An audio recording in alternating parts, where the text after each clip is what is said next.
দুজন লোক নদীর ধারে ঘুরতে ঘুরতে তারা হঠাৎ একটি লকার খুঁজে পায়। লকারটি খোলার জন্য অনেকগুলো পুরনো চাবি দিয়ে চেষ্টা করা হয়, কিন্তু লকারটি খুলছিল না। তাই ক্লে দিয়ে চাবির মাপ নিয়ে একটি ছাঁচের উপর রাখা হয়, আর সেই ছাঁচে দুদিক থেকে দুটি চাবির মাপ নেওয়া হয়। সেই ছাঁচে চাবির গর্তগুলোতে লোহা গলিয়ে দেওয়া হয় এবং পরবর্তীতে সেই মাপে চাবি তৈরি হয়। তখন চাবি দিয়ে অনেকক্ষণ চেষ্টা করার পর পরবর্তীতে দেখা যায় লোহার তৈরি লকারটি খোলা সম্ভব হয়েছে। তখন একটি রড আর হাতুড়ির সাহায্যে পুরাপুরি লকারটি খোলা হয়। লকারটি খোলার পর লকারে দেখা যায় অনেকগুলো ডলার এবং একটি পিস্তল, কিছু স্বর্ণের বার, একটা বক্স, একটা মেপ।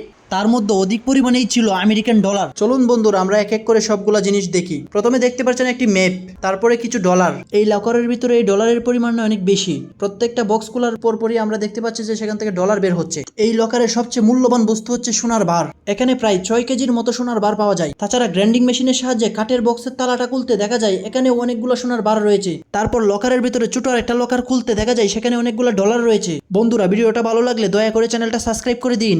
আপনার একটা সাবস্ক্রাইবের মূল্য আমার কাছে অনেক বেশি।